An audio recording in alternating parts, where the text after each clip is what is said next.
जब उसकी तस्वीरें जाएंगी तो स्थापित दलों की नींवें हिल जाएंगी, बहुत सारे लोगों की नींद हराम हो जाएगी। जो अपने आप को इस प्रदेश का नेता कहते हैं उनकी रातों की नींदें उड़ जाएंगी। इसलिए जानबूझ के षड्यंत्र करके मुझे रोका गया और मेरे साथी निराश हो रहे थे। मैंने उनसे कहा निराश मत हो, ऐ उत्तर प्रदेश के मेरे बहादुर सिपाहियों, मेरे भाइयों, मेरे साथियों, निराश मत हो।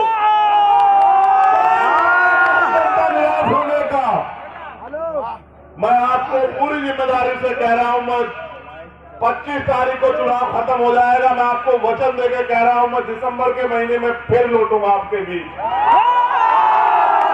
और मैं एक और वादा आपसे कर रहा हूं, अपने नेताओं से भी कर रहा हूं, वो बहुत मेहनत करते हैं कि यहाँ 2024 का उत्तर पूरे देश का ये लोकसभा का चुनाव खत्म होगा। मैंने अभी जो हमारी पार्टी के राष्ट्रीय सचिव है उनको बताया, चौधरी साहब को, कि पूरे 3 साल कोई गांव, कोई कस्बा, कोई शहर, कोई तहसील, कोई जिला नहीं बचेगा।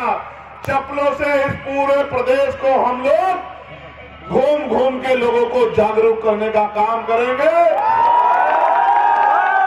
हमारी लड़ाई एक दिन की नहीं है मेरे साथियों, एक दिन में कोई परिवर्तन होगा भी नहीं। मैं आपको याद दिलाना चाहता हूं, गौर करो, आपने पूरे दिन मेरा इंतजार किया, भूखे प्यासे यहां बैठे हो। मैं धन्यवाद करूंगा हमारी माओ बहनों का जो वहां बैठी है। और आप सोचो नौजवानों में तो जोश है, लेकिन मैं उनके हौसले की दाद देता हूं। यही लगभग समय था सूरजगढ़ में कि 9, साढ़े 9 बजे वो मेरे इंतजार में थे और मैं मध्य प्रदेश और उत्तर प्रदेश में आपके यहाँ से सूरजगढ़ से यात्रा लेके गया था, संविधान बचाओ यात्रा।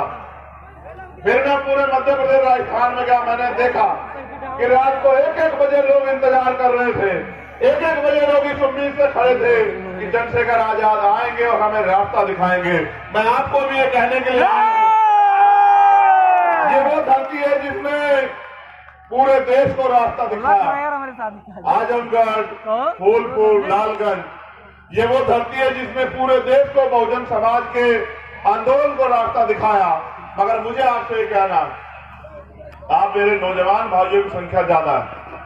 जब राजतंत्र था देश में, तब राजा महाराजा और उनके जो मंत्री थे वो बैठ के निर्णय लेते थे कि जनता पे किस तरह से राज करना। हमारे महापुरुषों के संघर्ष के कारण इस देश में लोकतंत्र आया। और लोकतंत्र का मतलब यह है कि जनता द्वारा जनता का शासन, सरकार को चुनने का। पहले रानी के पेट से राजा पैदा होता था, लेकिन अब राजा पैदा करने की ताकत आपके वोट में है।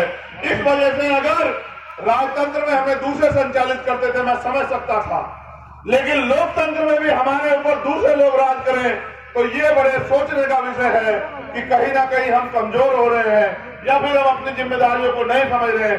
ये उत्तर प्रदेश है और उत्तर प्रदेश में क्या हो रहा है ये आपको जानना पड़ेगा। उत्तर प्रदेश के मुख्यमंत्री अभी